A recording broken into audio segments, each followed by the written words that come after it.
Hey guys, good evening. Welcome to another episode of the Lo-Fi Evening Podcast on the evenings where people come to tell their stories and where stories have been told. Yes, we are in episode 14 of the podcast, and yes, we have a special guest. But before we get to her, I'd like to say first and foremost, I want to say thank you for all your support and all your comments in the previous episode. We really appreciate the comments, we really appreciate the constructive criticism that you guys give, and we'll try our best to improve on that. And if you want to know more about me and the team and our guests, it's all in the description down below. So today we have a special guest, a person that I think you all know.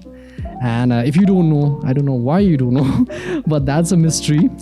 Anyway, but if you're living and if you're hearing, if you're watching, then definitely you'll know her. Her name is none other than Ricaa Stella. What's up? What's up? Hi, what's up? Hello, guys.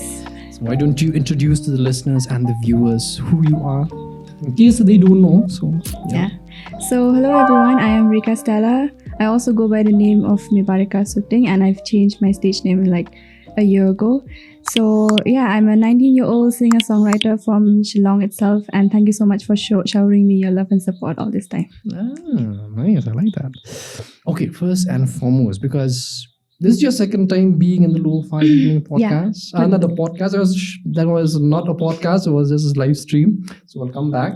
For your information, we did have. I was looking that side. I was looking here. Okay, so. We had a session a long time ago, I think pandemic kind of thing. So Yeah. she was there in my live Instagram sessions.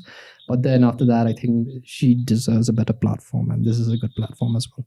So first and foremost, why the change of the stage name? Why the change of Ricaa Stella to Ricaa Stella?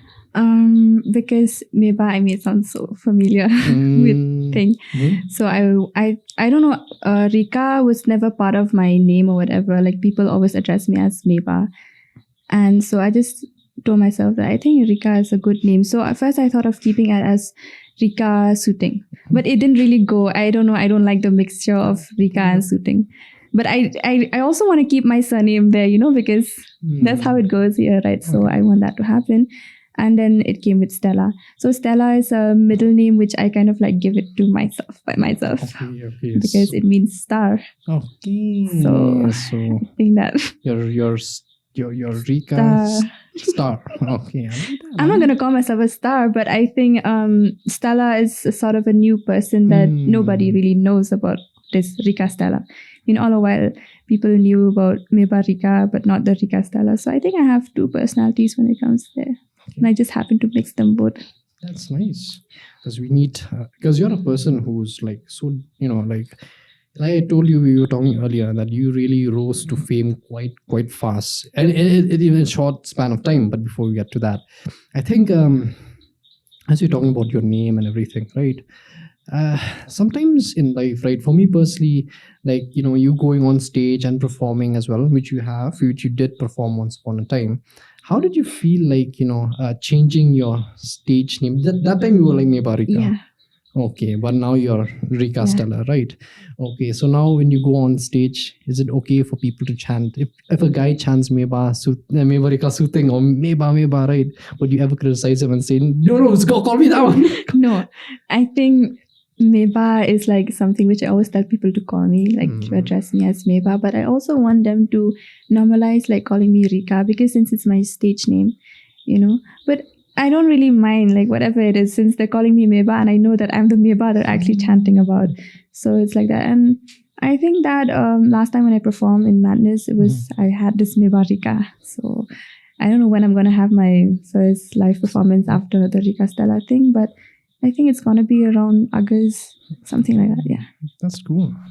Your name has so much meaning behind it, which is very, very important. I think the next time when you do perform, we'll definitely make a point, me and James, to come to your show, and I'll shout out your name. And even if you don't come, yeah, I will call out your name and I'll say Ricaa Stella. So don't worry if nobody's calling. At least me and James will be chanting your name. So no problem with that. Okay. So anyway, guys, from now onwards, please. Okay. But before we get to that, is like after we have discussed about your name and all that, right? So can you discuss, can we talk about a bit of your life? Because you have a very, how shall we say, a very long background behind you, because we all have an origin story, I've right? come a long, long, long way. Exactly, a long way and a long journey as well. So you are a person who's very, like I said, rose to fame very fast. But before we get to that, I want to know more, and even the viewers and the listeners would like to know, how did it started for you? Okay, so I am not originally from Shillong. People think that I am originally from Shillong, but I think that I need to tell people that I don't know how to say this, but I feel like I'm half raised in Shillong and half raised in my hometown. So it's like I was born in Shillong, then I was raised in my hometown for like till when I was at the age of 4. Then it was 2008. I was 5. Me and my mom, we shifted to Shillong was because of my academics, and I got my admission in Pine Mountain, which was like my mom was so happy. And yeah, we shifted to Shillong. It was 2008, and my mom was like so young back then. She was like 23, 24. So, and I think that's how, I grew up in Shillong. After that, it was always Shillong, and I went to my hometown only when there were like vacations, summer holidays and all that. So yeah, it's like that. Yeah, that's cool. But did you have, like, because you said you shifted, right? So, did that shifting impacted you in any way? Like, for example, like, did you get any influence when you were there about music, that is, influence in music? When you were there, you had an influence, or like later on when you reached along, then you start to have a little bit more of influence? I don't know, because I was still so young. So there wasn't any influencer sort of thing. And as mom said, I was somebody who's always like sitting at home watching TV. This is who I am. She would compare me with my sister. My sister is someone she's always in the playground, like very dirty. She would play like a guy and all that. But I'm always like very calm and composed. I would sit at home and play with my Barbies or whatever. So I'm really obsessed with Barbies, like till now itself. Yeah. So after I came to Shillong, it's my mom. I mean, because like I was raised by a single mother. So my mom, I think, is out of boredom that when I go to school, so it was during those hours, like she had these CDs, like a lot of Britney Spears, Alicia Keys, Beyonce, and she used to play these like a lot. So she used to stand in front of me and she used to be like, I'll listen, I'll sing. She'll be like, oh, okay, fine. So it's like I listened to the songs till when I was like 16. I never really knew, like, I've never listened to like Justin Bieber or anything. It was always my mom's songs till today's day. I also have a safe playlist for that. So yeah, I think it's Shillong itself which influenced me, because I went to Pine Mountain and there were a lot of things happening around, like we have concerts, this and that. So yeah. That's cool, man. Your mom really played a very important role Exactly. in how you're molded, right? But man, so you said that you always there watching the TV, because nowadays even myself, when I look at the TV, right? I mean, it's not as entertaining as once upon a time, it was like, because now you look at TV, it's like very monotonous, and I watch a lot of Tom and Jerry.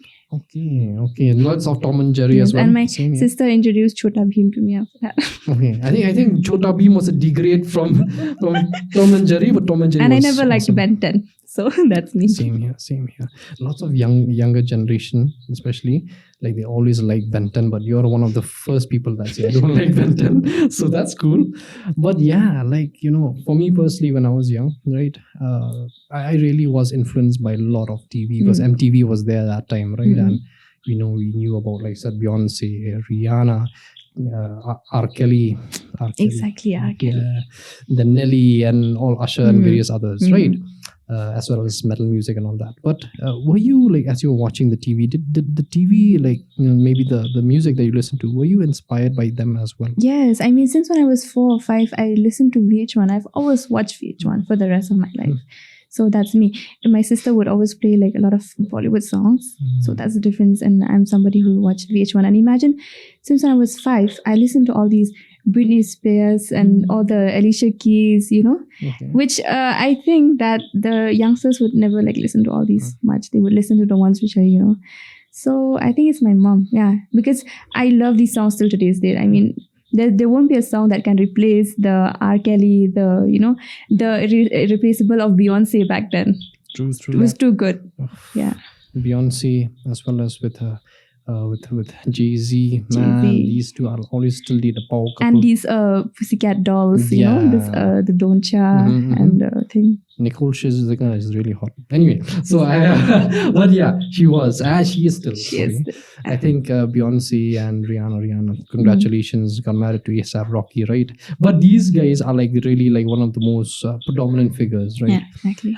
Man, I really am quite fascinated of your mom, because your mom really sang in front of you always, even till today's day. Okay. In fact, after that, when I was like 15 or 14, she introduced me to this app. It's Star Maker app or something. So people sing online. And at that time, I don't really have a stable phone. It's either my mom always take it away from me, you know, when I get distracted. So it's always like that. So she used to be like, sing, like, you know. So yeah, I sang like a lot of songs, and it's because of her actually. And even till today's day, she used to be like, if she doesn't like the song I'm making, she'll tell me like, your songs are so sleepy. But she actually liked you a lot. So but man, like really, I really like the way you said it, that your mom, you know, she actually made you sing and you know, developed all that. Because if you really, if a single mother, I'm a single mother, and you have 5 siblings, almost 5 of them, man, that is like a huge respect. So your mom has to be a very strong figure, right? Exactly. I mean, in the family, and she has to be the one like. In fact, she's like my sister because she's the only child. So her mom and my grandmom is like my mom to me, and the way that my grandmom raises me and my mom is like me and my mom are siblings. In fact, we share the same clothes, you know. Really? Yeah, we share the same clothes and all that. So it's nice. So that means, like, just imagine, there's always this situation, right? You always see that. I would not. Okay, just imagine, like you said that I'm gonna buy this certain clothes, but you know, you'll force your mom to buy a certain clothes that you like, so that I'll get to it. So that you'll get to it. Do you do that? Because now that you know, we're different in size and all that, I'm thin. So like that. So at least you can. But when it comes to shoes, also I have to be like, buy this one, but actually it's not for her, it's for me. For you. Oh my goodness, she's gonna hear this. Mom. Anyway, huge respect. But yeah, seriously, I mean, your mom is like you having that bond of, you know, influencing music and everything. That's really cool, because we see nowadays, like if you really look at, you know, father figures and mom, you know, they tend to be not like, shall we say, good role models. But your mom really played a very important role in your life, right? And so, you know, for me personally, I've always looked at moms as, you know, like especially in our society, as you know, like the people who really plays a very important role in the family, right? So can you just tell me a bit about, you know, like one occasion that really stuck out to you, like when it comes to she influencing music to you?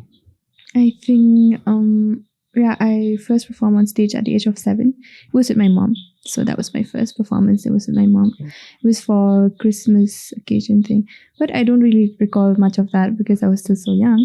Then after that, I think we performed again in 2018 at my uncle's wedding. So again, it was me and my mom on stage. And I didn't find music at that time. It was just 2018. So we were singing and I got so emotional. I think I was crying because it was my mom and me were performing. And so, you know, she's always played a very important role in my life. And sometimes I get nervous. Like, she's one person that I'm always nervous singing in front of her. I find her like too perfect, you know, when it comes to singing. She'd also be like, your notes are flat. It's this, it's that. Yeah. Even till today's date, she'd always be like, maybe I don't sing like this. Like, maybe I don't do this. Like, don't do that. So she would actually like criticize you, right? Constructive criticism, which is always good. Man, but like, how do you feel like sometimes when you do a song, because you have released 3 songs, right? Singles. So these songs, were they approved by your mom, or would you like just say like, you know, you just did up, you know, forget about mom, I'm just gonna do it? Did she like listen to the music first and then you release, or was it like the other way around? I think all by myself, because she was there with the recording sessions and everything. She didn't really like it that much. She said that it's such a sad song. I told her, I was like, you want something that you want to dance and jump or what? Yeah. And she's like, yeah, maybe. Then Daydreaming, she liked the song. She complained about the video. That's my mom. Daydreaming is quite a good. She said that your facial expressions, they look like this, they look like that. I was like, okay. She's always the first person calling me.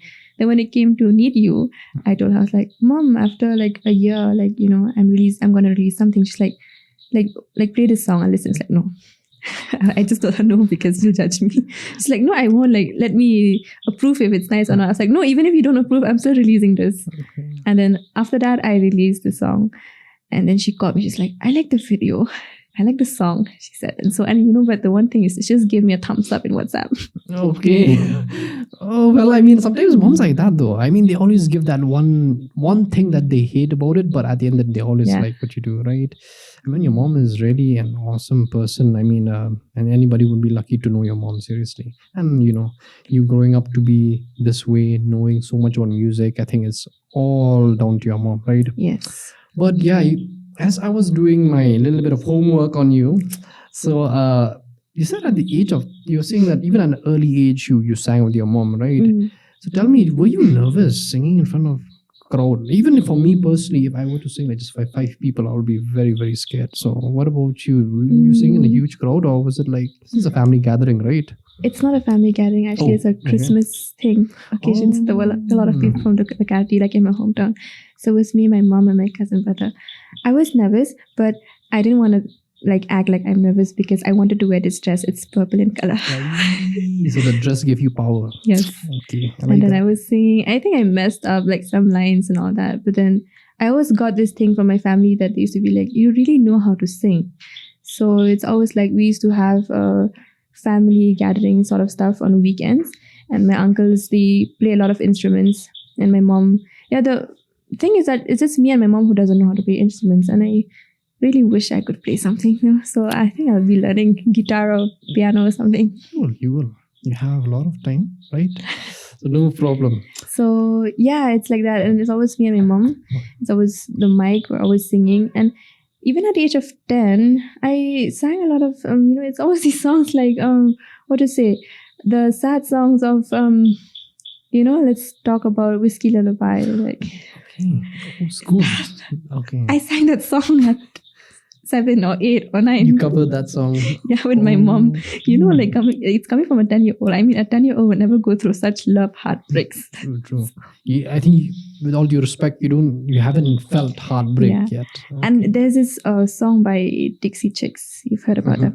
It's very country. It's a heartbreak song. They got married or whatever. And I sang this song so loud. And my mom told me that, don't sing this. The lyrics. It's like, it doesn't match you. So it's like, I think because she listened to these songs and so I listened to them as well. Yeah, it's like that. But that's the thing, it's like, you covering these songs, you actually have a little bit of understanding of how love is. Because when you look at most of your songs, right, it's all leading to either, that a poppy love kind of thing. And, especially All By Myself was a really dark song, even though the music, the instrumental was really poppy here and there. But then as I was researching, man, I was like, whoa, okay, this is because you always listen to your voice and all that. It was very nice, very soothing. So these songs, obviously, they come from a certain place, right? Obviously, from the way you think about it and the way you perceive about it. So, how did it happen that you were able to make, let's say, first and foremost, All By Myself? What happened? That, if you don't mind me asking, and it was a little personal, but it has to spark a certain thing, right, to release a certain emotion. So actually, All By Myself was not supposed to be my debut. I didn't plan. I didn't even want to write. I mean, it was never in my head. I had this song, I think it goes by the title of something love, I forgot. So I recorded this for 3 times, and it's either the beat is not good or either my vocals, and it never really got released. And I do want to work on it because it's my first song that I wrote professionally. Then All By Myself, I wrote it for 2 days or something like that. So it's my heartbreak thing. It inspired me a lot. We all have gone through that. I was like, okay, I need to post this song in case my ex-boyfriend sees the lyrics. We all have been through that. So don't worry. But yeah, I mean, it has to come from a certain thing. So it came from there. Yeah. But at the end of the day, people liked it. So that's a good thing. And I was just opening my notebook, the ones which I used to write songs since when I was 12 and all. So I was searching for my quotes. Where are the heartbreak quotes, that I used to write back then. So I kept the quotes in the song, and it didn't really had any rhyming thing or anything, but then it was okay, fine, it's good.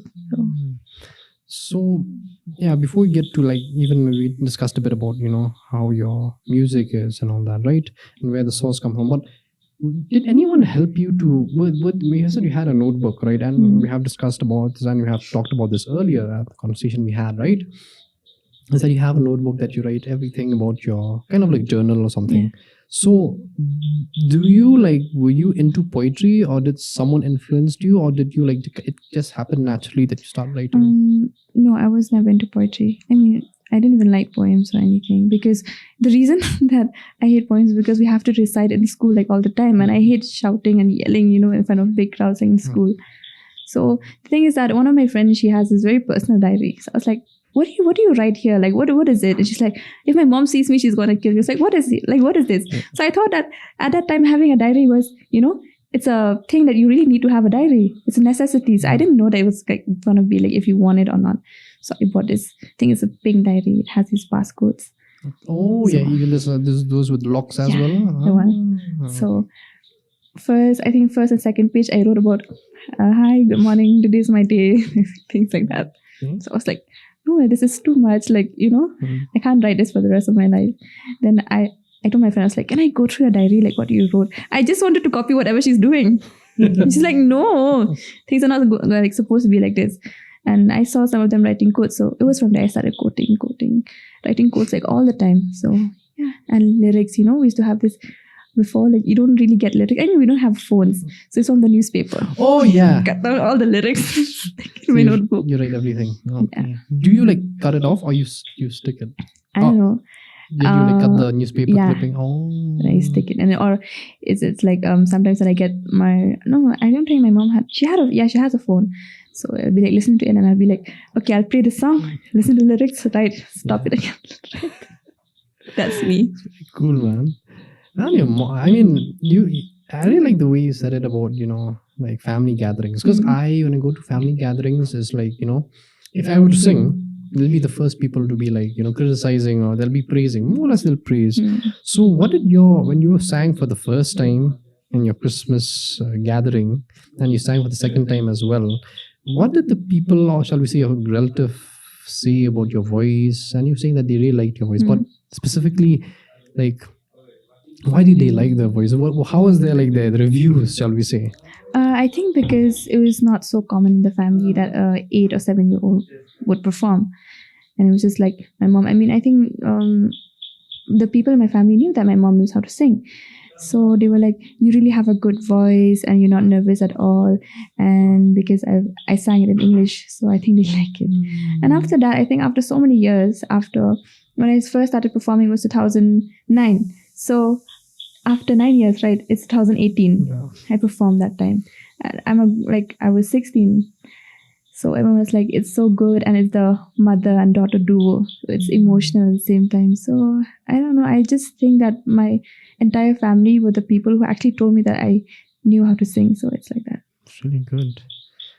Well, but if you get such kind of approval of such people, because that's your first time singing, right? And them looking at you singing at a young age, I think maybe in their minds probably it'll be like, she has like huge potential to be someone in life, right? I think the judgment was right, because right now you're here, right? And you are really like releasing some really good tracks as well.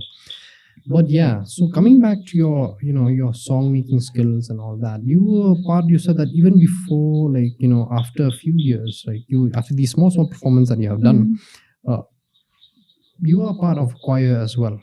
Yes. At the age of 13. So, wait, it's a church choir? No, it's a school choir. Okay. So you were the lead there or something? No, I forgot. I think I was in the soprano thing.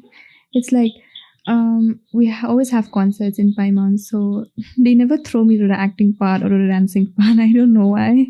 Because they should. I don't know. Maybe I know how to dance or I don't know how to dance, but I sure do want to dance. For sure. Yeah, but with singing, I'm very confident. It's like the teachers will be like, any one of you guys wants to join the choir or anything for a concert? Miss me, I can sing. So it's like that. So after that, it was just like bathroom singing and all. Then I was at 13. Then they choose the new team like for the choir. So I went for this audition. I got chosen, and yeah, we went for the first inter-school competition, and I was so happy.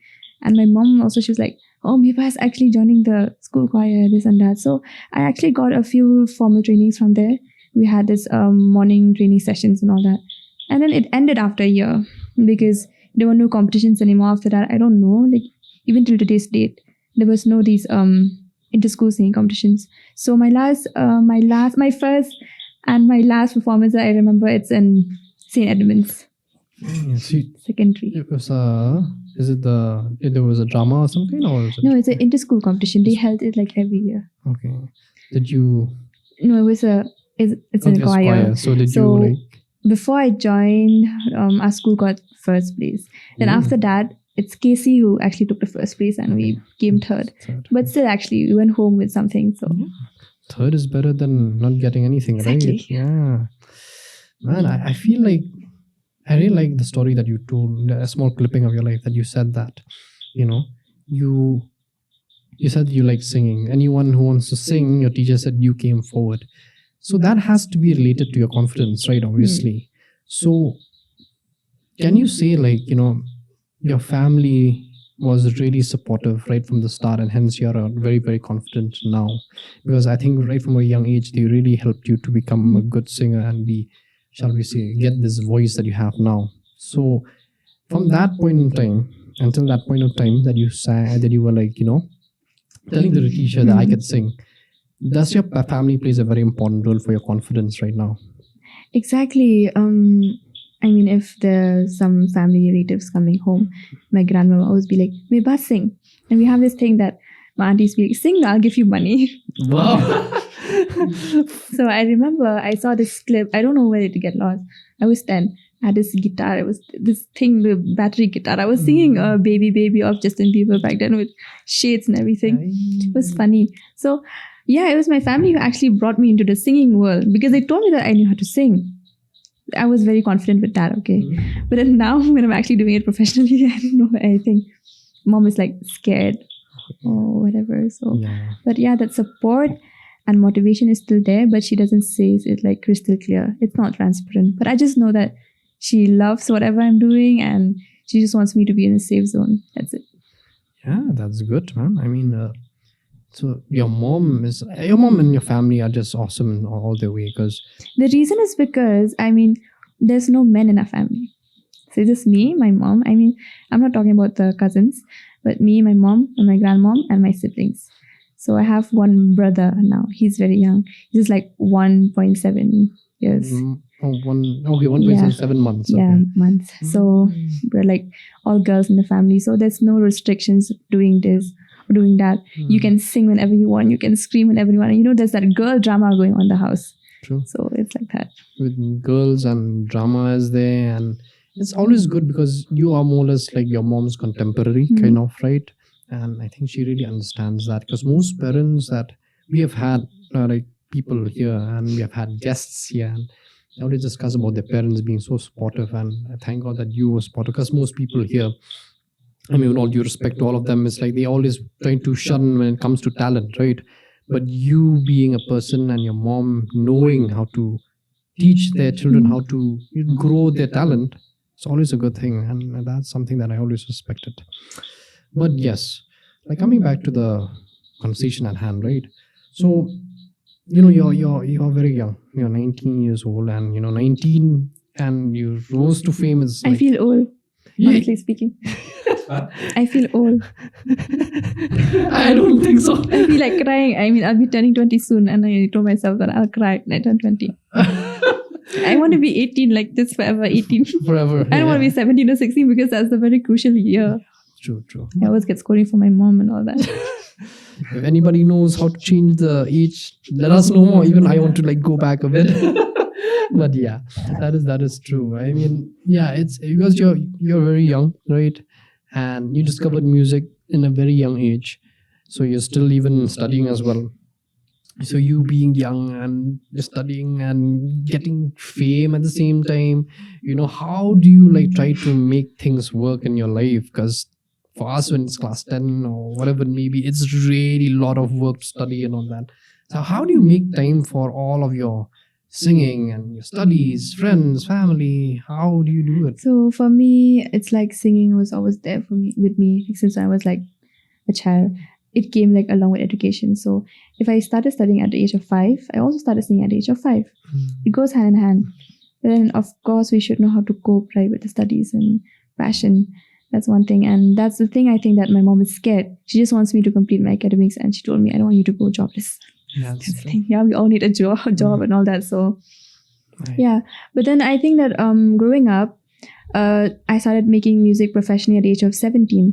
So I didn't really thought of, making songs like consistently or releasing, talking here with you.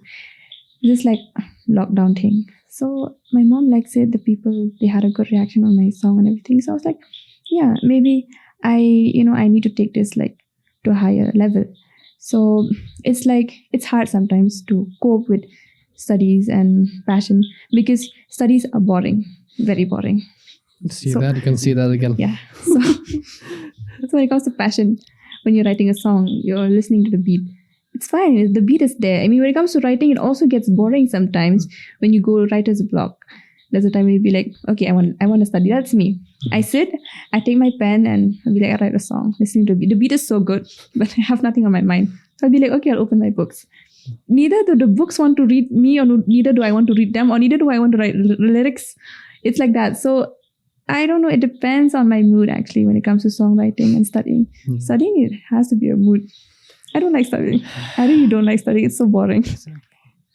Any person out there right now, I can guarantee that even though you score high and all that stuff, at the deepest of hearts, they don't want to study. But they have to, because like what you said. And especially after the pandemic, I mean, who wants to study? True. So once the bed is pulling you to sleep, it's always like that. There's nothing to do. You're at home, online classes. Oh my goodness, I feel really, with all due respect, all the the younger generation, I think you should not go through that. Yeah.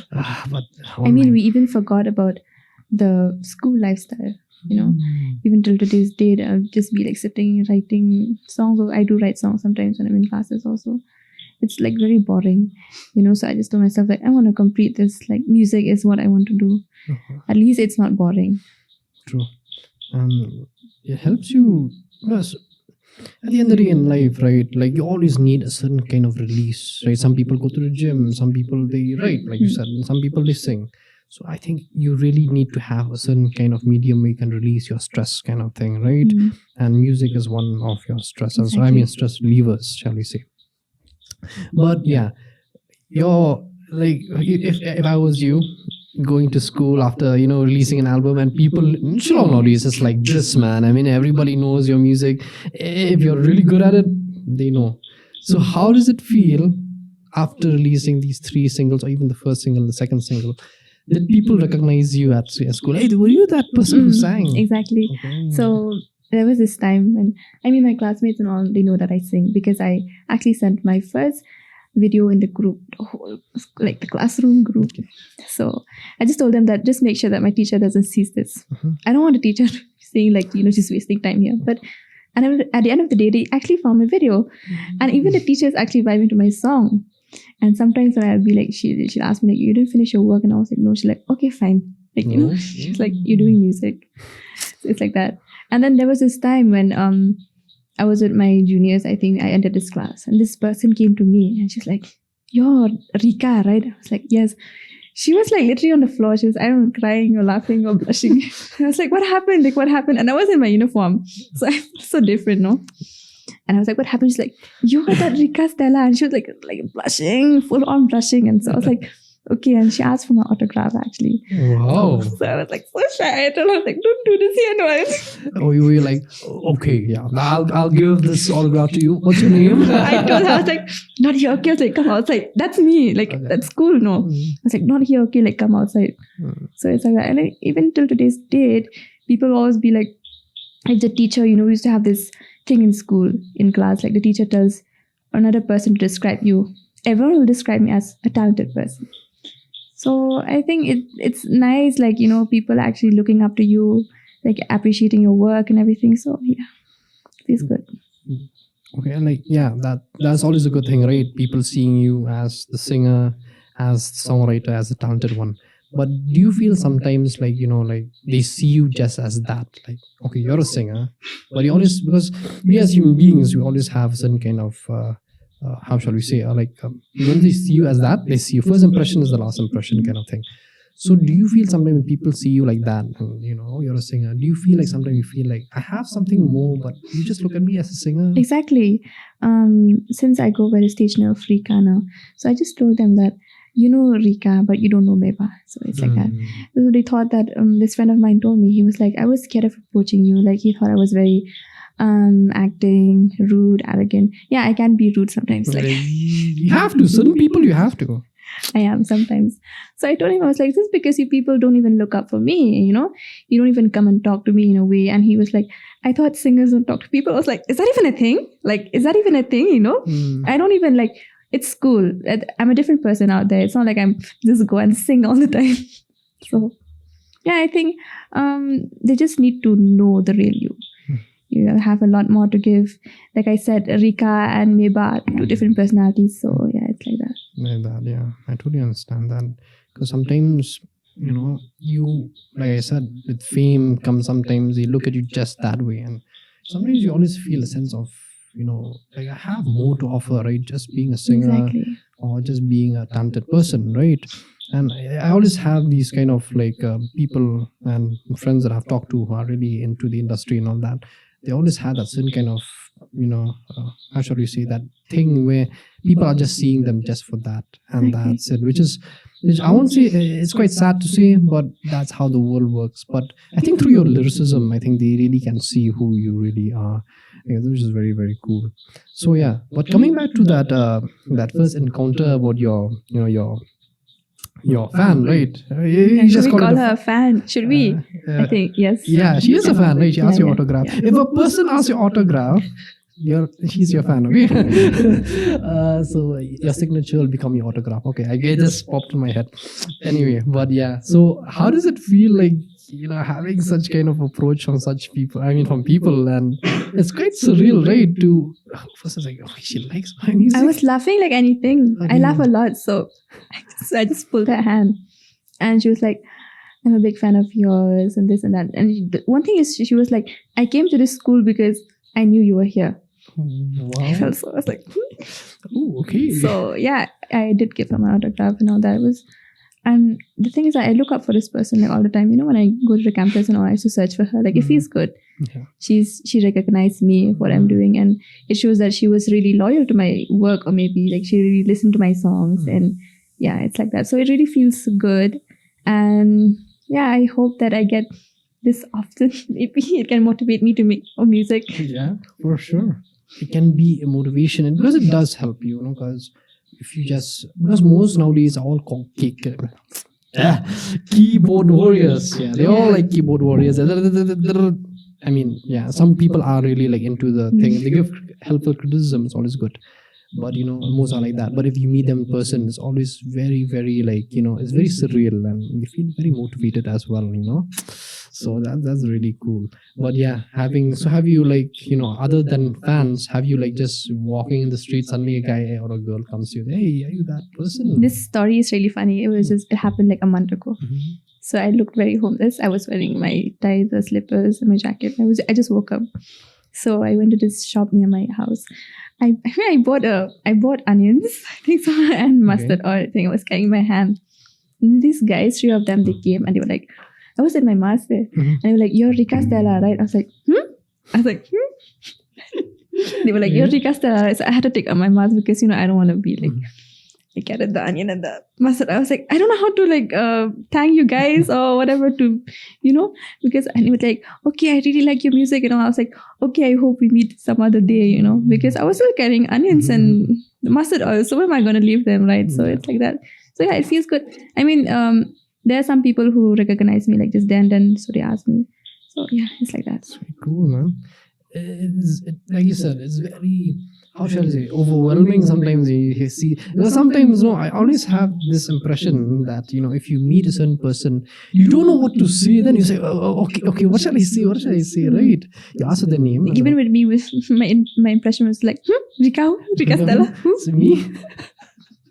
So they were like, it's quite surreal. And that person actually texted me. It was like, wow. I didn't know you would carry onions and mustard oil. I would have Like, helped you.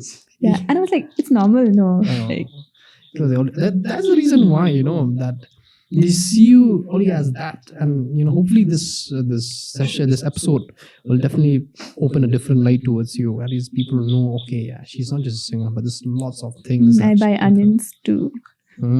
She buys onions.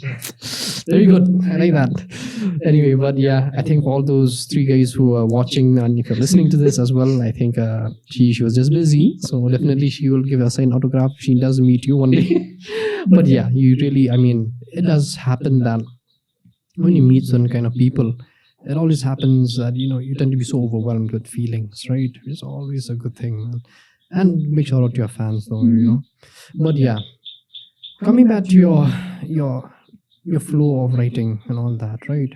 So you said you have your notepad. Yeah. So and you were also featured in Megalion, and huge shout out to Aparmita Das for actually covering her story. She's the best. She's really the best.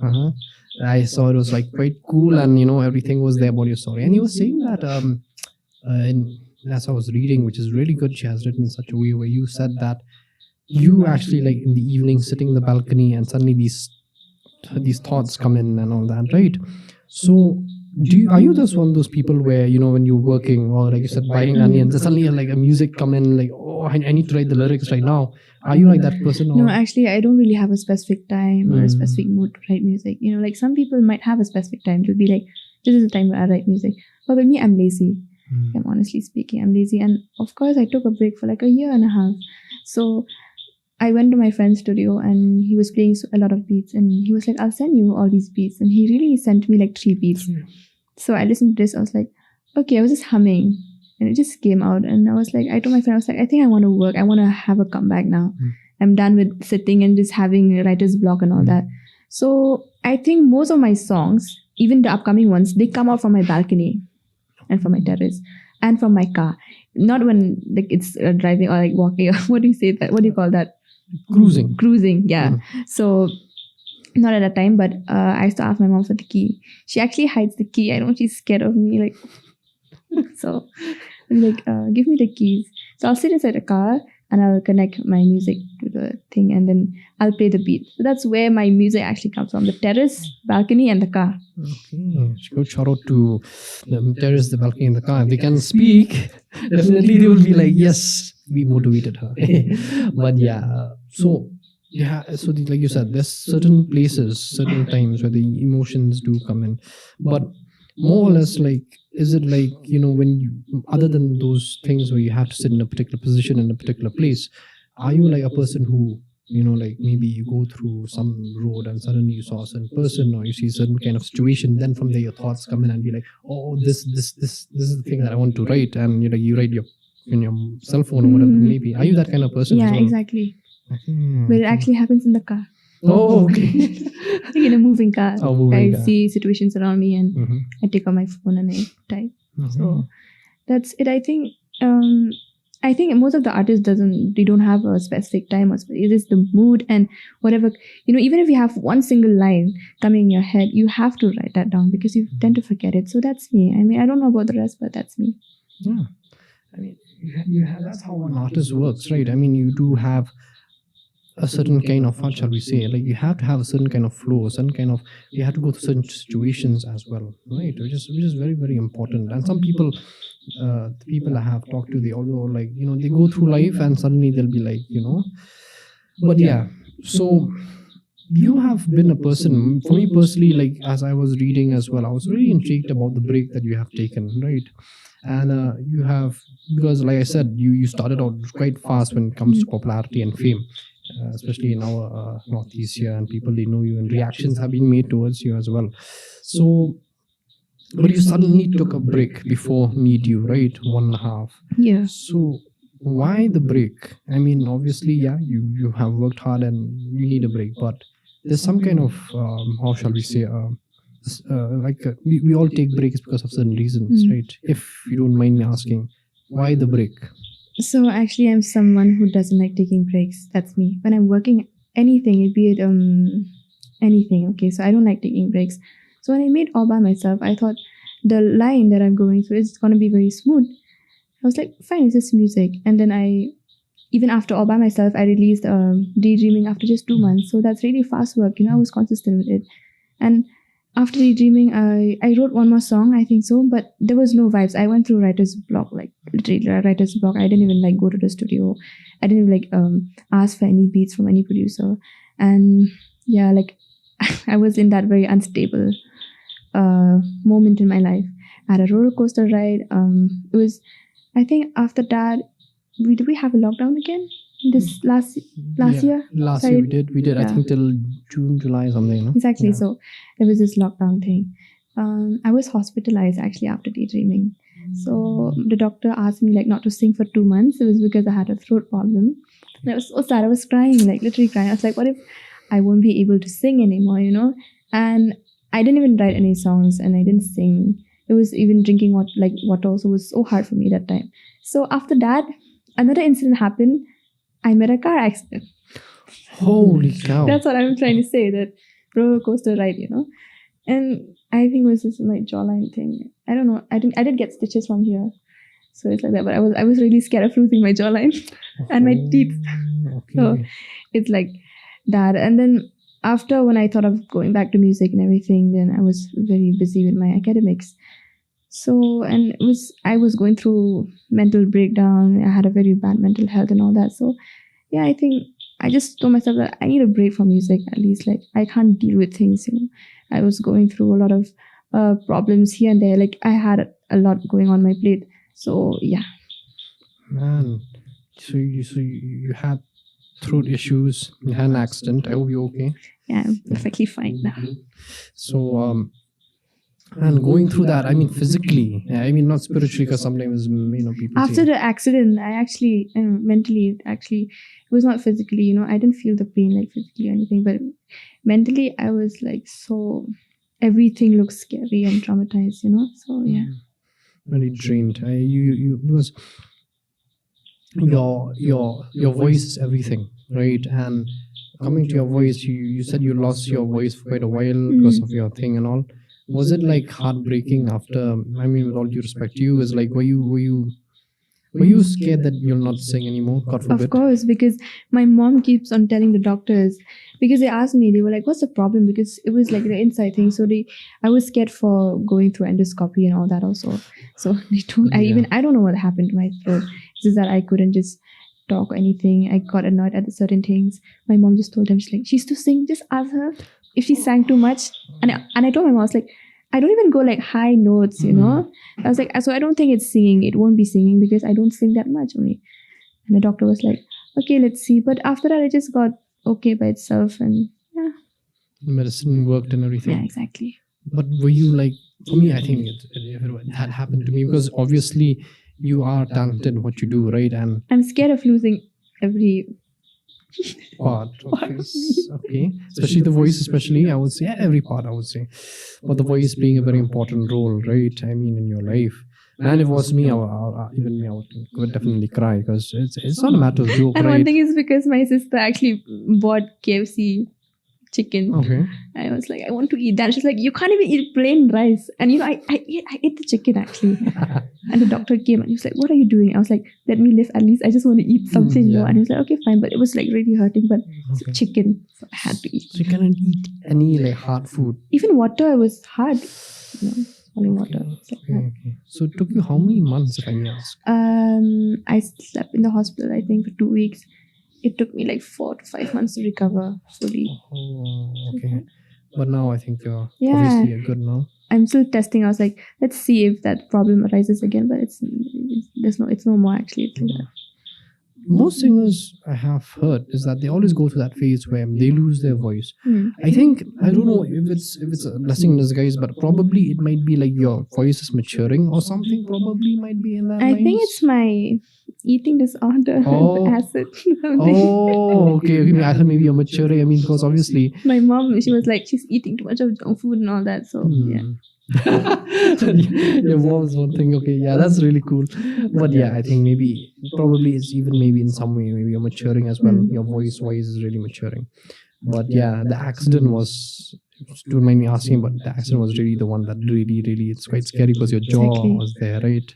So, like, how did you cope with that? Like the funniest part about me is that even after the accident, when I got into hospital, I asked the doctor, I was like, "Can you show me the mirror?" He's like, "Mirror?" It's like, I need to look at my face. Like, I don't want to lose like my tooth or anything. And he's like, you're perfectly fine. I think it was my hand, and I had some stitches over here. So it's just like that. And my sister and my grandma were in the car together. They were like physically injured. But with me, I was not injured anything. It's just like my mental, it's like changed because I was sitting in the front seat. So I saw what was happening. So it was like that, yeah.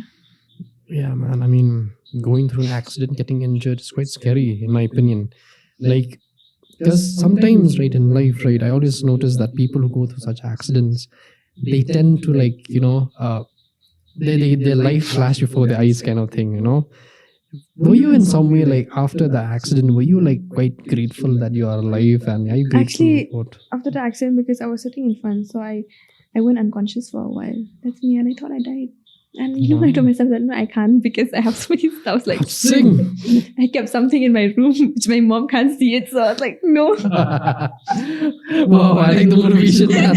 So I was like, no. And then I heard my grandmom and also I took them to the hospital and all that. But then it was like I took care of them at that time. But when so you recovered quite early. Okay. And when I went home, it was me. I was like mentally hurt, So it was like that. But I'm grateful for everyone who helped, and it's like we're alive, we made it out alive, so that's the best part of it, yeah. Yeah, you tend to have a sense of appreciation towards life, because life is quite short, and the thing is, at least you're doing a thing that you love, and maybe this can be a legacy that you can leave behind, right? It's always a good thing.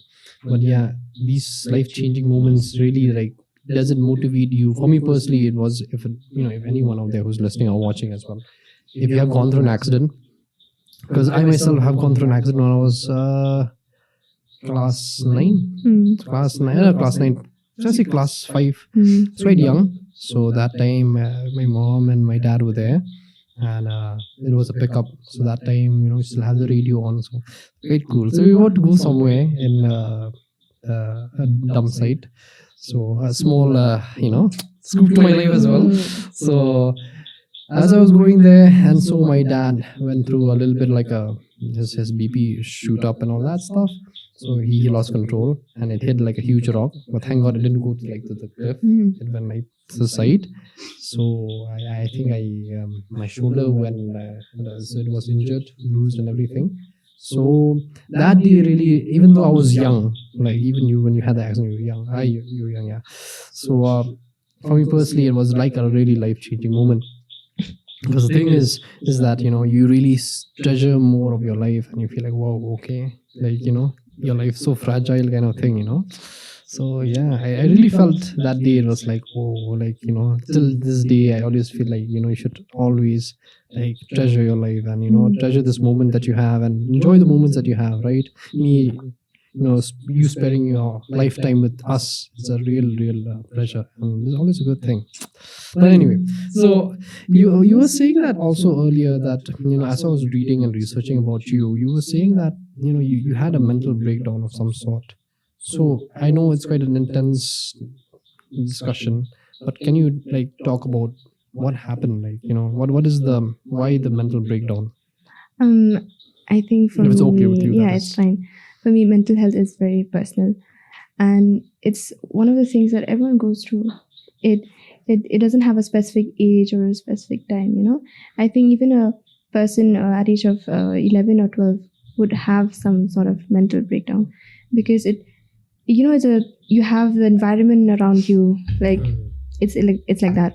But with me, I think I never really had a good mental health since when I was young as well. I'm not going to say that I grew up in a negative environment. I didn't, but it was because I was always raised by my single mother. So I see things very much like since at a very young age. So growing up with that, I mean, I always have my insecurities, and when I'm in that age where I'm facing them by myself, it's so hard because, sometimes I just used to cry and I think about it. It's like, what am I doing? Like, I'm not happy. And I think that happiness is something that everyone craves for, having a good mental health. And I think taking care of your mental health is something very important. Like, it affects everything around you. Like, it goes to me, it affects my songwriting thing. I couldn't do this, I couldn't do that. I was not even able to focus on little things in life, So, yeah, I think it's like that only. It plays a very important role. I think this is a trauma. I'm going to call it a trauma, I think. I don't know, be it a childhood trauma or whatever, but it's trauma. His mental health, I think, Nangsan from Blake Throat, he was here, and so he discussed really in depth about this, because we as humans, we as especially this generation now, where validation is like this, man, is like, you want to see anything, it's there. You want to get anything, it's there. Exactly. Right? Excuse me. When it comes to dating, is there, you have everything for everything, right? But we lack, like, sometimes we're so influenced by so many things, right? And then, we forget about mental health, right? Which is such an important thing. And it always had, for most people out there, and I've heard musicians as well, they really had, like, a very, very hard time when it comes to mental health. And so maybe, because as we look at your music as well, you talk about it's mostly leading to love and heartbreak. Will you, like, ever release music where it's kind of like, with all due respect to you, is like maybe kind of relating to your life and the emotions that you go through? Exactly. I mean, I'm going to make this. I also want to direct the video by myself. I mean, it's my life story, and I can't explain it to a person if he isn't walking in my shoes. So I think that I have the platform, and I can use the platform to talk about myself, what I was going through, and maybe some people can relate, especially youngsters, because I think that mental health, it's like very common in this age group of the 14 to 19 or 20. So it's like that. And everyone goes through the different phases in life. The situations around us may not be the same, but maybe, if I make a song regarding my story and there's a person, even one person matters. If he or she connects a lot to my song, then maybe it's helping the person, it's like that. And I think that, I don't know how to say this, but then it's always like we want to change, I really do want to change. Like, I'm somebody who's like, when I'm doing something too much, I feel scared and I tell myself that this is not good. I understand where I'm going wrong and where I'm going right. So I think that one day, if I release this type of a music and a video, I would really love to direct it by myself, because you understand what I'm saying? Like, there won't be any better director than you yourself, because it's your story. So, yeah. That's right. Cool. I mean, looking forward to that. At least it'll give us a more understanding. And with me, like, my songwriting is very personal. It's sort of like very inspired by Taylor Swift. She's somebody who's like, if she goes through this, she's going to write about it. I mean, you're an artist. You have the pen and paper in your hand. In fact, if you don't want to talk about the things you're going through to anyone, you just let it all out on the pen and paper and in the mic. And, there's a lot of people listening to your song, but it's actually your story. It's not the song, it's your story. So I'm happy, so if I get to sing about stuff like this and I feel like people are listening, it's like that, yeah. You're a very, as I think the last time you spoke in one of the episodes we had, right? I mean, long time ago, that is through Instagram Live. You are very mature for your age. Seriously, it's like, you're 19 and I feel like I'm talking to more or less my contemporary kind of thing. I feel old. Yeah, it's okay. I mean, I'm not saying that. Okay, I'm not saying that. But yes, I mean, like, you're really mature, like, mentally. It's very, very good, because with all due respect, we really need to be more mature, and especially like you said, it's like you have to think about the future and think about mental health as a whole, right? So how did you as a person, like, develop such kind of maturity? Was it through circumstances, or was it through your family, or how did you are quite mature and very rational person? Situationship around me. Like I said, I saw things like at a very young age. I saw everything. So if and I'm gonna talk about womanhood here. If you talk about women empowerment, there won't be any person who would understand it better than I do. I think, because I was born and raised in that family. We never had any guy or a man in my family. I mean, ever since my grandfather passed away, I do miss him a lot. So yeah, it's my condolences. So I think that is the things that I've seen clearly, and I have siblings. My mom doesn't see this side of me. She thinks that I'm very strong. Yeah, and she thinks that I'm not understanding or I play with things a lot. But actually, it's not like that. I mean, I have to be strong for my siblings. I do not want them to see the things in the way that I see things. I want them to be very optimistic about life, because I am not an optimist. I'm the opposite of that. So I think it's because childhood trauma, like I said, the things that I saw around me. So it's probably the environment and the situationship that I had around me that made you said I'm mature. So yeah, that's nice hearing. It's cool, man. You go through some. I always tell to people, right, not to become mature, you have to go through shit.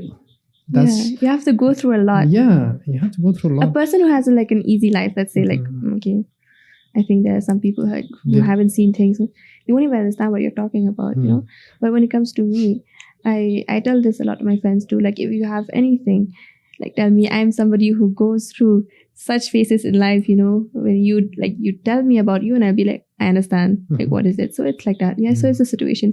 And sometimes you have to thank the situations, for making you somebody who you are today. It's like that. Yeah. More stronger, I would say. Exactly. Yeah. That's a good thing, because we have to go through, like I said, lots of circumstances to be able to become mature, right? And you have gone through so many things, which is always very, very good. I mean, not good, but at the end of the day, it has a good ending. Exactly. I mean, when you go through such things, you know how to deal with them. It's not like a heart attack or a surprising thing that's happening in your life. You'd be like, okay, I've been there, done that, and I know how to deal with this. It's like that. Yeah. Like I like the way you said it, because you have gone through circumstances and it happened and you have witnessed it. So especially you being more or less a young role model to lots of youngsters out there, and many people will be watching this as well. Why don't you say, what are the principles and what are the things that you learn that will really help the people who are listening and watching right now? Because you said you have gone through a lot, and you being young yourself and being mature, it's quite surprising, in my opinion, with all due respect to you. But, what are the things that you have learned? What did you learn, the principles or the integrity that you learn, or whatever it may be? So my mom, it's always my mom, I mean, I was raised by her alone, herself. So I used to think that, what if one day I have to go through such a phase in my life that the same thing that my mom has to, she went through, but I do not want that to repeat it again.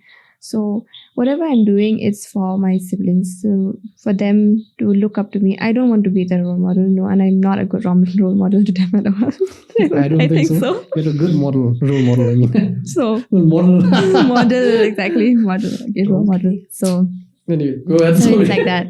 Yeah. So I think that first of all, it's like I was raised by a single mother. So I understand children who don't have both parents, like how they feel. I still feel that to today's date. But then my mom and my grandmother never made me feel like, I'm less than anybody. I get what I want. I've never ever had this missing, now I want a dad. No, it's never like that. So the same thing goes with my siblings. And I always told them that just do whatever makes you feel happy. Like I have my younger sister, she dances really well. So it's like, I see myself in her and all that. And I think that, any person, if he or she is going through a lot in life, he or she have to go through that phase. I mean, you can't just stop there, walk through it. I was like that. I experiment things by myself. I mean, I would never want my sister to go through the things by herself. I would tell her, let me try this first. It might hurt me, but because I'm so used to all that, so, because she might not be used to it. Yeah. And it takes maturity and everything. It depends on how the person is actually facing it. So I think it's like that. Yeah. Like you said, it is really important that we go through things, right? Because in this generation, we always want to go through the easy path, we want to go to, no problem at all. And the world tries to make it more comfortable in exactly, every way, with all the internet and everything. More like comfort zone kind of thing, right? I think we should definitely break out of that and try to experience life for what it is. Because me, myself too, sometimes when I go through life, right, you have to go through these things in order to become a certain person that you want to be, right? I think James can relate to that as well. You have to go through things, man. Yeah, so that you know what you're actually doing. No, I mean, it wouldn't just be like a heart attack when this and that happens. So yeah, you wouldn't be surprised. And the sad thing is always most people out there, they realize it so late in their life. It'll be like, oh man, I should have thought of that long time ago. Why didn't I do that? And you being so young and learning these things is always a good thing. And yeah, you being this role model in your family, I guess, is quite good. But is it pressurizing sometimes? Like you have to be a certain way. Exactly, because I'm the first daughter, so my mom would be like, "You're doing this, right? Like your younger siblings will follow the same footsteps." And I told them, "No, I didn't show them this footstep. Like I didn't tell them to follow my way or whatever. I mean, we're 5 of us. Okay, let's just say 4 because we're all girls, like the 4 of us. So I have a different, personality. 4 people in the house, 4 personalities. So it's like that, I think so. Yeah. But my younger sisters, they really, really look up to me. And the thing is that when they go to school, they be like, follow my sister on Instagram, no. Follow my sister on Instagram, no. Ricaa Stella. I mean, they're just like class 6 and class 3. Follow my sister on Instagram, no. And they'll tell me like, come pick us up from school, okay, like this and that. So yeah, it sounds good actually. You don't need a marketing team. You already have a marketing team. My sisters do that. And not only my sisters, but my aunt. This aunt of mine, she watches my video like every day. Okay. She and her husband. Wow. So big shout out to you, auntie and uncle. Yeah. So yeah, that's very true. You have so much substance to you, so much depth to you, which I think is really good that people learn about it, right? So yeah, it's really nice. Oh yeah, then since it's quite intense the topic, I think we should lighten up thing. People will be like, oh, it's so dark. What's this like, podcast? Oh, this girl is so serious. Yes, yeah, I am really serious actually. So. This is time and a place for everything. I laugh a lot. Oh, okay. There you go. Time and a place for everything. I feel like you're that kind of person, But yeah, so coming back to your music videos and all that. So, the first music video, I feel it's like very homemade kind of thing. So how did you direct, I know you didn't direct the videos, but did you first made the, how to the video start and how it was going to end? Are you like the one behind the scenes or? I was in my hometown. It was lockdown. Okay. I recorded in Shillong, my friend's place. So I asked my cousin brother, I was like, hey, I saw you shot this video, no? You posted it on Instagram. I was like, yeah, you like it? I was like, you have a DSLR. I didn't know. I was like, you have a DSLR, it's fine. So even he just bought it. And for him, it's also his first time. For me also. So we shot it at home, some areas around my hometown, all that. So I was like, it's just me and him. I was like, keep the camera like that. No, do this. No, do that. No. I was like, I look so ugly. Like, do this. No. And I didn't. The funny fact is that because it was lockdown, I didn't even have clothes, like new clothes in my closet. So I was like, just took whatever I had. And my mom was like, okay, wear mine. Do this, do that. So I was like, and I told my cousin, but I was like, not my shoes, okay? Because like. But it was mostly like the half of it. So that's because I didn't want him to show me what I was wearing full or anything. No, my clothes were in Shillong. And I have few clothes there. And I can't even go out to the market and buy such clothes. True. So, yeah, and I just told him, I was like complaining. He's like, keep it there. Do this. Like, don't look, like, we just had a DSLR and it was just me and him. So, yeah, I think, but I don't watch that video. It's a good video. I mean, starting out, you always have to have a starting story. But it's really well done in some way. Even though with the I didn't even do my makeup, I think. I was like, I had like a little, and I don't really know much about this makeup thing. I was just like, for the video, I was like, it's like that. I was applying. Cool. It was really made kind of like a homemade video kind of thing. Exactly. Okay, but then when you came to, it was like a trial actually for both of us, experimenting things. Okay. Then after that came to daydreaming. Daydreaming was really good, and huge shout out to Panchainam. Then Sandy. Yep. Yeah, I think these guys are really, really, really, they really made the video very, very good. After shooting this daydreaming, I felt like I was okay, fine. I was on the professional verge of shooting because Sandy was in the game for a long, long time. And he's so funny. I didn't even feel like I was shooting a video and all that. So, yeah, I did invest a lot on my clothes for that. I was like, okay, I need to buy good clothes now. Huge shout out to Sandy as well as Panchainam, the handsomest guy that I've ever seen in my life. So yeah, he I mean, that video was really well shot. I mean, in my opinion, I don't know about James' opinion. Was it good? In fact, everyone till today's date, is it? Or they will be like, I really like daydreaming. It gives me all this vintage aesthetic vibes. Yeah. So because the most for me personally, when it comes to videos, videos. I like all videos. So that's why I have to ask James, because he has the like critical eye towards this stuff. So I always have to ask James him. is like me. Yeah. I'm very choosy. Yeah. Very, very, he's very particular about certain things when it comes to even the Do you like daydreaming? Yeah. He says yes. That is good. Need you. Yeah. I need because you that's another level. wow. All big fans out here, man. So yeah, but that daydream was, I think it was step up from your last one, no? Exactly. So how did it happen? Did it take a couple of days, or was it like the shoot? Yeah, the shoot. Yeah. Yeah, it took 3 days, I think.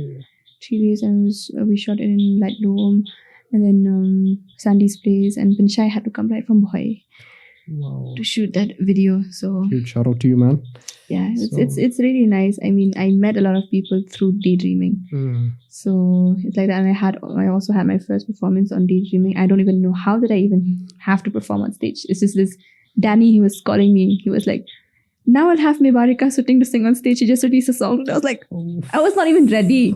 I think it was, where's that place? Longman's song. Longman's song. Yeah. Yes. Bad Boy was there. Eddie was there. Yeah. I saw that. Even Dapale was there. That I saw in the stories, I think, a long time ago. Okay, anyway, so it took 3 days. Yeah. Okay, cool. So how was like the whole experience doing that? Was it like, was it hard for you, or was it, since the first time you did it at home and this time was in a different, in a different location and all that, was it hard for you to be natural in front of the camera? Exactly. I felt I was doing like this, and because it was first time applying this sort of like professional makeup. My friend did, she's so good at it. I told her, I was like, do I look ugly or what with makeup? Like, I looked at myself in the mirror like thousands and thousands of times because I couldn't even recognize myself. I mean, the first video I wasn't even like straightening my hair. It was just like so it's like that, yeah. But then I think that because of Sandy, he made things like so, like so joyful and everything. So it's like I just did things like, okay, it's normal and all that. So yeah. With the right people there. I mean, like I always, I can relate to that, because the thing is, I always tell James as well, right? I cannot do a podcast without him sitting here. So that's why he sat here today. I think I'm gonna get used to seeing James also, like, Yeah. You never know. Yeah, you guys can collaborate. It'll be an honor, actually. But yeah, like I always tell him that, sometimes like without you, man, I cannot like speak properly and all that. So that's why he sat today. Thank you, man. So, but yeah, with the right people around you, you'll definitely always be able to do well, and you'll be able to really become more at ease in what you do, right? Did your mom come along with you? No, she didn't. Right. I don't usually call. I mean, she doesn't have time for it. She just sees the final product. In fact, I don't know. I would never call my mom for shoots. I feel like she's gonna be like, "Don't do this, no, don't do that, no." She's like that. She's gonna criticize all the small. So I won't even, That's why I told her, I was like, I will invite you once to my live performance, but I make sure it'll be very, very good. Very good. Of course, I do want her to be around. Like in case one day I have a chance to perform, I want to dedicate the whole performance to her, because if it wasn't for her, I wouldn't even be here where I am today. True that.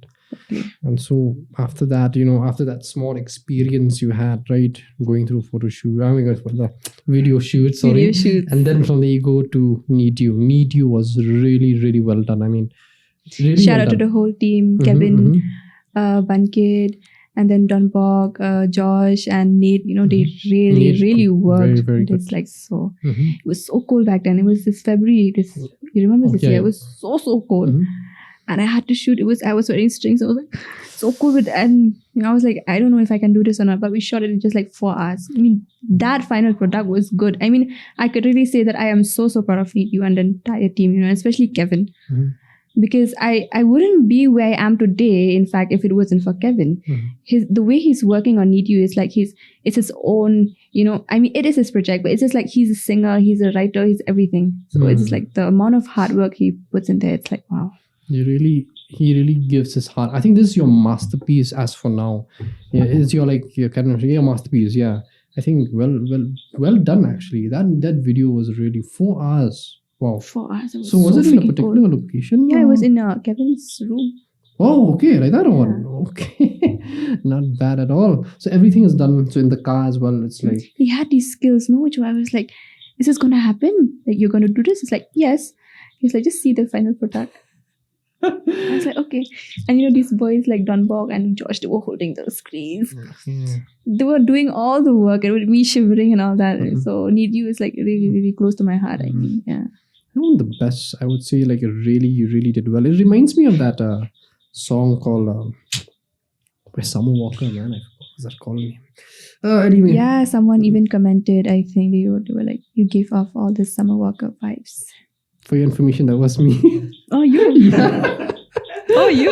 I was the one who texted me. It's this guy named Jones. That's me. Okay, so, that's you. Yeah, I really felt like you like. It reminded me of that video. I forgot the song called, but it was really, really cool. It was her and Ricaa Stella, I think. So I don't really listen a lot of Summer Walker because I think that, but I am to her and Jean Aiko because I feel that we originate from the same genre and all that. Yeah.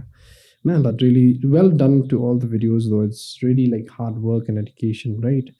But your voice as well has really changed over the past videos, because if you look at your first video, you sound like kind of like obviously you're still rising, right? I record that at 16. Okay. I was 16. Yeah, 16. So yeah. You really like matured voice-wise. So how did you reach the final product? Because I think even with that break really helped you a lot to really find your voice.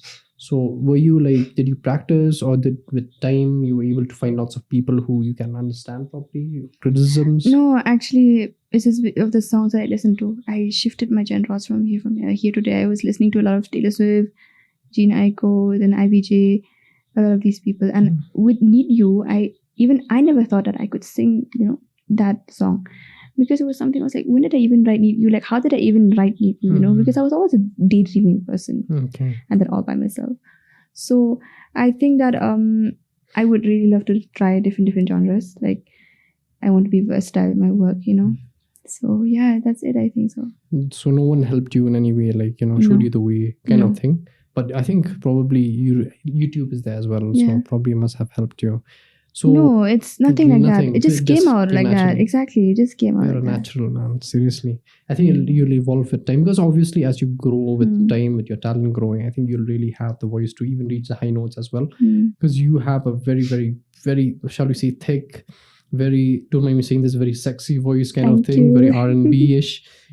R&B, I would say definitely you should stick to that, in my opinion. Now, comment down below if you feel like it's R&B, and for the listeners, just listen to it. So yeah, but definitely you should definitely stick to R&B. I think that's your niche, but definitely you should also be versatile as well. It's very, very important. But Need You was really very, very well done, and I really give you my shall we say the chef's kiss, right? So yeah. But yeah, as I was looking through your lyrics, right? Your lyrics, all the music that you have listened to, and it's all about love and all that stuff. It is love is such a huge thing now. Everybody talks about dating and all that. So if you don't mind, let's talk about a bit about your the dating nowadays, right? How are you, being a person who, if you don't mind me asking, you know lots of people and like that? How is what do you portray nowadays as dating life? How do you feel about the dating world nowadays? I don't know. Should I say that I'm single? Yeah, I'm single now. So it's like just saying. Okay. I am single. Okay. So it's like when it comes to love, I mean, it's something which everyone feels it. So that's how I portray it in Need You. It's actually a love song that it's this person who's always there for you. So that's it. But I think with the dating and everything, everyone has their own opinions on how somebody, if you go to someone, they'll be like, don't date, it's such a waste of time. You go to another person and be like, dating is so nice. You go to another person, like, dating is that. So it's their own individual opinions. Very subjective. I like that. But for me, I would say, I don't know, maybe waste of time. For now. For all the youngsters out there, I being like an old man, reached to an age where now I feel like dating, as for now, it's good to experience, I would say.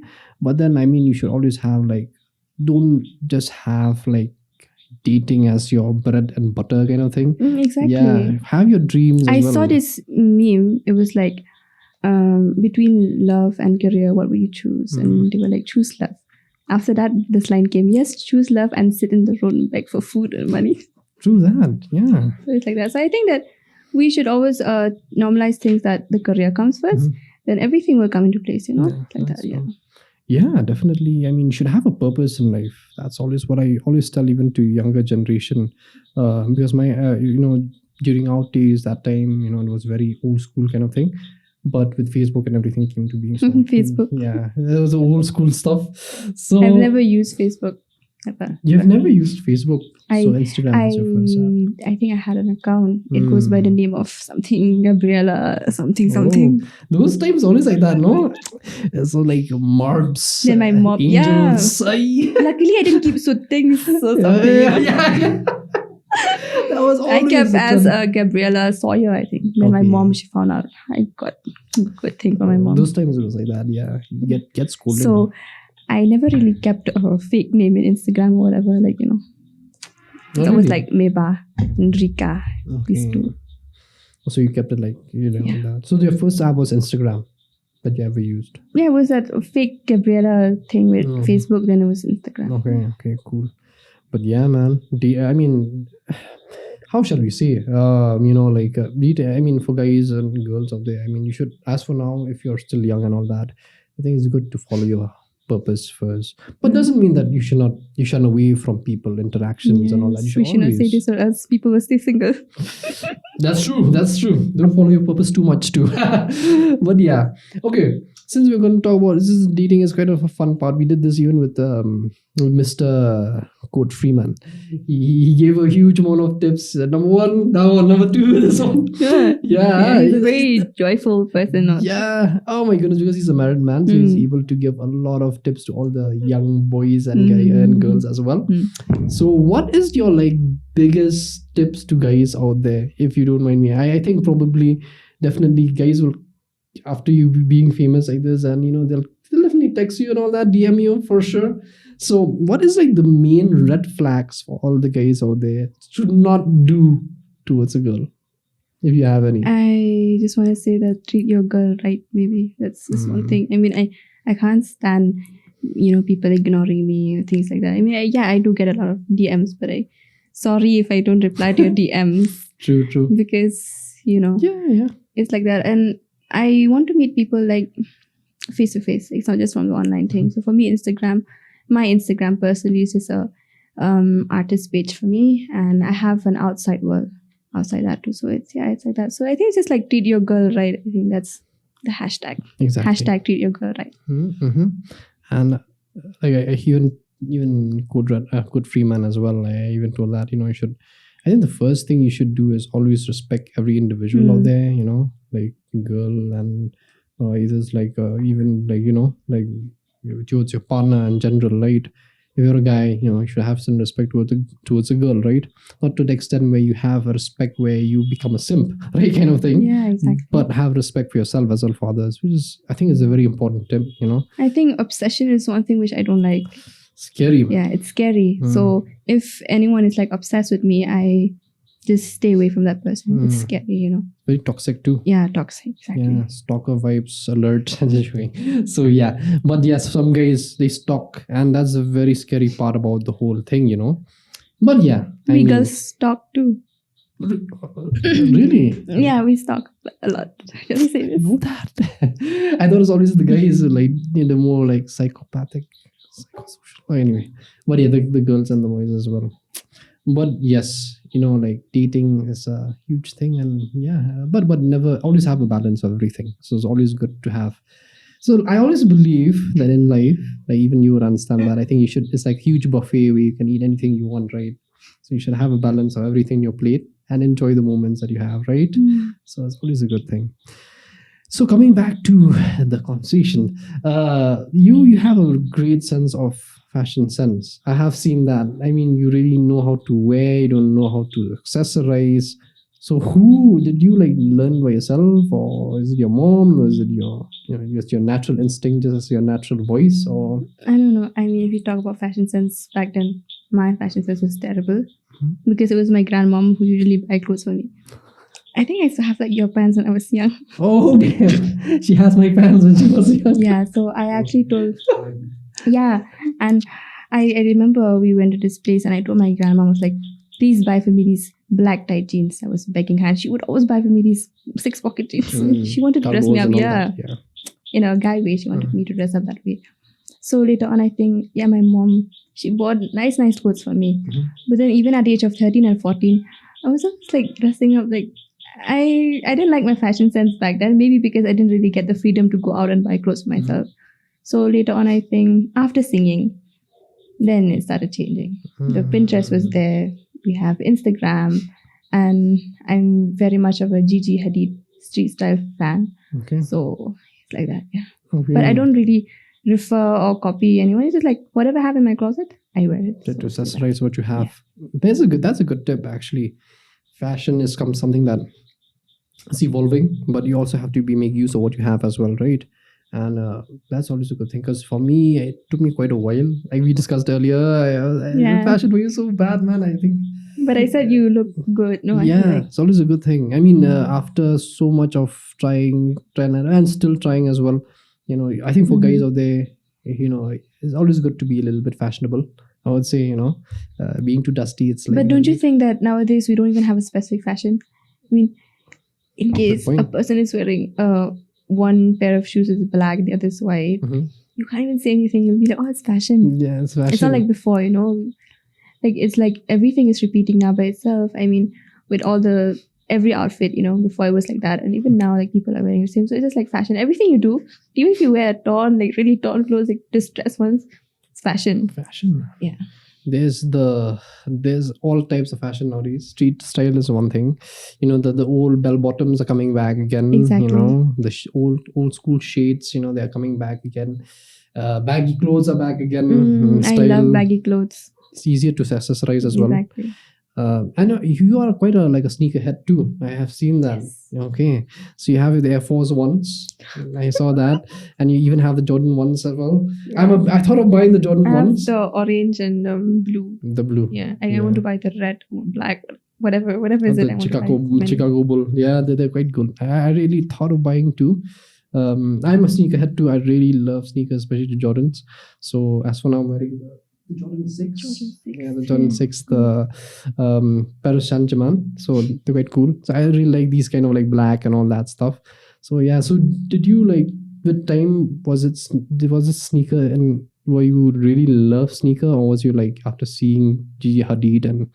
No, I don't usually wear sneakers before. I always had flats. I think my first sneaker was this Adidas Superstar. Okay. I begged my mom to buy for it. I made up a story. I told her, I was like, we have to dance in school or something like that. Okay, so we went and we bought. I really loved them. I kept them as safe as gold. Then after that, I bought some sneakers, but then I didn't know much about these Air Force and everything. So I save a lot of my money and then I buy them. My mom's like, where do you get this money? I saved them to buy all these. Pocket money. Pocket money, yeah. Exactly. Yeah, man, the sneaker. I hope one day you can take a photo on your Instagram. One day it'll be huge amount of Insta, like you'll be all. I wish I own a sneaker brand. Yeah. You never know. One day in the future. Stella sneakers or Stella something. Oh, I think definitely all the ladies would really like that, I think. But it'll be... So is it if I may ask, maybe for the future self who's going to watch this, is this going to be a unisex thing, or is it going to be mostly for the females? Unisex, of course. Okay. Because I wear a lot of that myself, so I think it'll be unisex.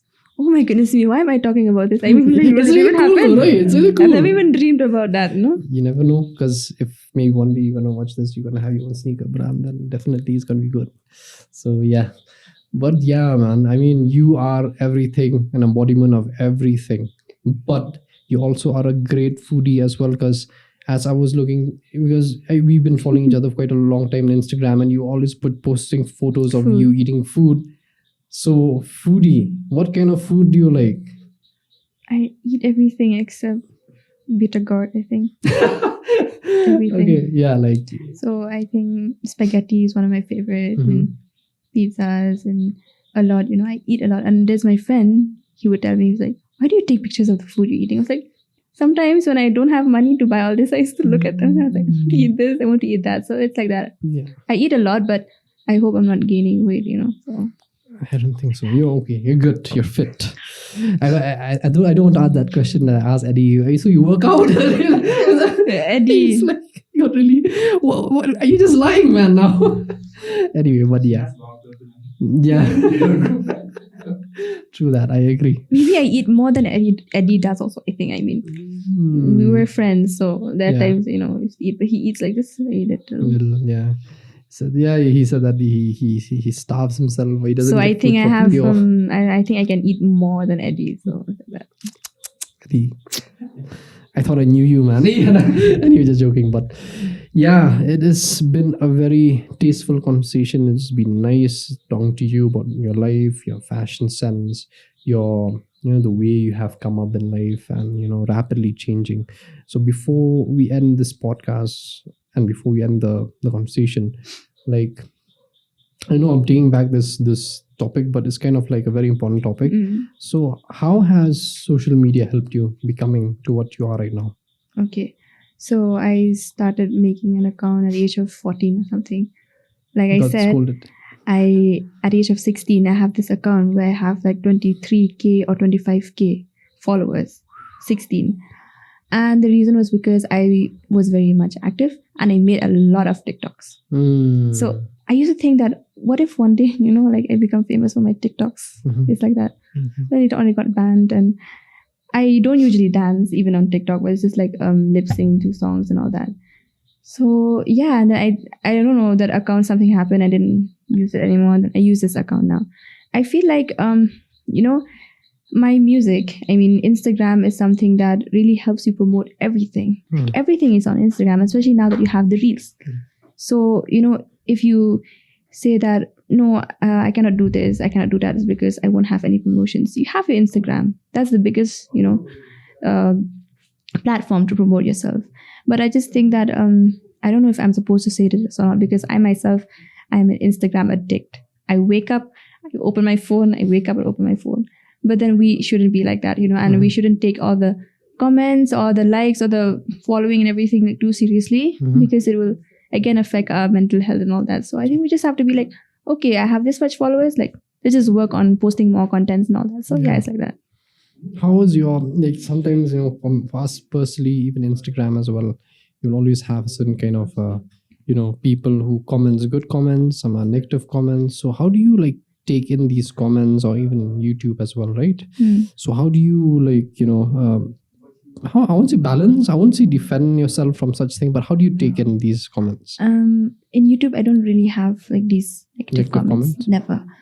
Just like Instagram, okay. When it's like too negative, I delete that and I block the person. That's me. I don't want to argue in my comment section. I don't want to make my feed or my picture look dirty. Yeah. So I would just like, rather block the person. That's it. I mean, everything is in your hands. So you guys block. Remove. Yes, I do that. I agree. Like, I think it's an Instagram hack. Even the people they know this, but they don't know this sometimes. So it's always good to have a reminder, like you said. But Meba, it's been nice. Sorry. Ricaa. It's fine. Meba is also fine. Ricaa is also fine. Yeah, Ricaa, it's been very nice having you on the podcast. I mean, it's been kind of like a back and forth, because we always wanted you to be here, but finally you're here. So do you have anyone you want to give a shout out to? Any person, your siblings? You can say whatever you want before we end the podcast, so you can look into the camera. Okay, first of all, my mom for bringing me here where I am today. My siblings for loving me and supporting me so much, and always promoting me all the time. And I think one important person is young Nate. I think you know him. He's a young Nate. Oh, young Nate. Yeah. Yes. So the guy who created I am a big fan of his music too. So I think everything started with him. It's music and recordings and everything. It started with young Nate, and then good producer. He's really good. Yeah. So I think Kevin, Sandy, and everyone I've worked with, they're the ones who I want to thank for being patient with me, because sometimes I might be very arrogant, very impatient with my work. So that's true. It's like that. So yeah. And huge shout out to Cole Melody as well. Yeah, Cole Melody, exactly. I mean, I've never I never even texted him or anything. It was just I got this beat from my friend. Oh yeah, and Gavin. I want to thank Gavin for sending the beats, for Need You. 3-4 beats. Huge shout out. And Cole Melody has really good beats, and I really like that. So yeah, thank you for being in the podcast. So guys, thank you for watching. Thank you for listening. And if you want to know more about her, and especially her music will be in the link down below. Need Me is in all platforms. Need You. Chad. So sorry. Go ahead. No cuts here. Need You. So Need Me, and I'm so narcissistic, no? Okay, yeah. I'm very narcissistic, but yeah, it's Need You. It's all in the description down below. It's on all platforms as well. Also. I think it'll be out on Spotify by this month. I'm still working on it. It's gonna be in podcast. Everyone is like texting me like, when will your song be out on Spotify? So I was like, okay, fine, Need You will be on Spotify. It deserves to be on Spotify. Yeah, I think it'll be a good way of keeping your playlist going. So it's always a good thing. So hey guys, so if you want to know more about her, it's going to be in the description down below, all her socials as well. And if you want to listen to Need You, am I right? Yes. Need You is going to be, the video is going to be down below, in the link down below as well. And it's going to be on Spotify very soon. So do check out, do follow her. She's a great person as well. And do, say hi if you do meet her. She's a very nice person if you have seen today. Yes, do say hi. So yeah, without further ado, thank you very much for listening. Thank you for watching. And episode 14th with Ricaa Stella. Thank you so much. Till next time, have a great evening ahead. Have a conversation with someone. Take a favorite beverage, as well as, sometimes just have a great conversation. Until next time, Ricaa Stella and Jones and James as well. Signing Peace out. I think I want to do this also. I think I'm going to do this every time I perform or whatever. This is the love. Okay. This is going to be my sign up. My hands are going to The cute. Oh, yeah, you can do this also. Oh, yeah. So it'll be like Ricaa Stella with a love. Love. Yeah, that's my signature. Yes. So if you see me in the road, it's like. See you guys. Take care and have a great evening ahead.